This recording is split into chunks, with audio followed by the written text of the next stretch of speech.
Chapter 23. Allison. Allison had pretty blonde hair and always wore a sky blue windbreaker. Her windbreaker was the same color as her eyes. She was best friends with Rondi. Rondi had blonde hair too, but she was missing her two front teeth. Allison had all of her teeth. Allison used to say that she knocked Rondi's teeth out. Allison was very pretty, so all the boys in Mrs. Jewell's class teased her, especially Jason.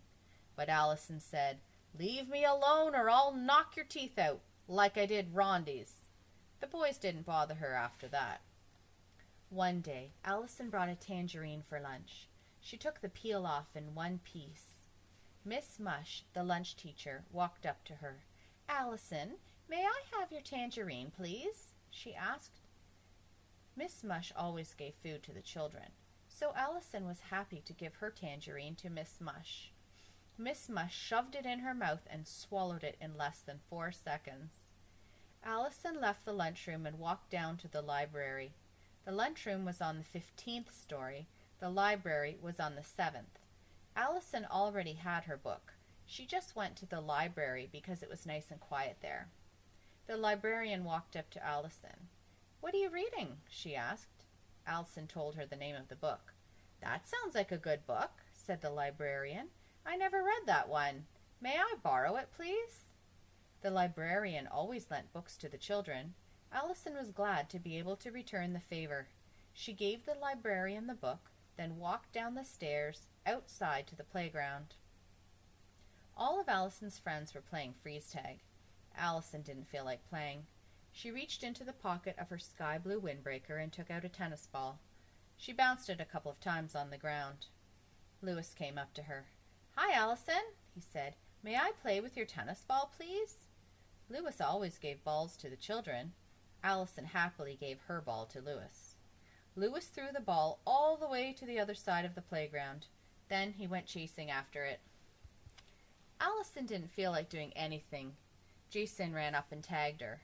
"You're frozen," he said. "Get out of here before I knock your teeth out," said Allison. Jason shrugged his shoulders and left. Allison went back inside and up the 30 flights of stairs to Mrs. Jewell's room. The lunch period wasn't over yet, but Allison didn't feel like doing anything else. She had given her food to the lunch teacher, her book to the librarian, and her ball to the yard teacher. She went inside the classroom. Mrs. Jewell was there. "Oh, Allison, I'm glad you're here," said Mrs. Jewell. "I'm having trouble with a math question. Maybe you can help." "Sure," said Allison. Mrs. Jewell always helped the children with their questions. Allison was happy to help. "How do you spell chair?" asked Mrs. Jewell. "Chair," said Allison. "Yes, that's right," said Mrs. Jewell. "I knew it wasn't CHARE, but I couldn't remember what it was." "That's not a math question," said Allison. "That's spelling." "Yes, you are right again," said Mrs. Jewell. "I always get the two mixed up." The bell rang. The lunch period was over.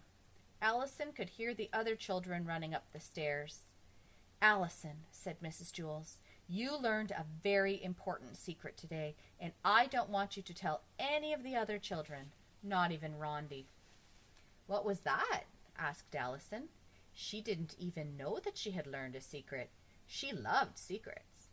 "You learned that children are actually smarter than their teachers," said Mrs. Jewell. "Oh, that's no secret," said Allison.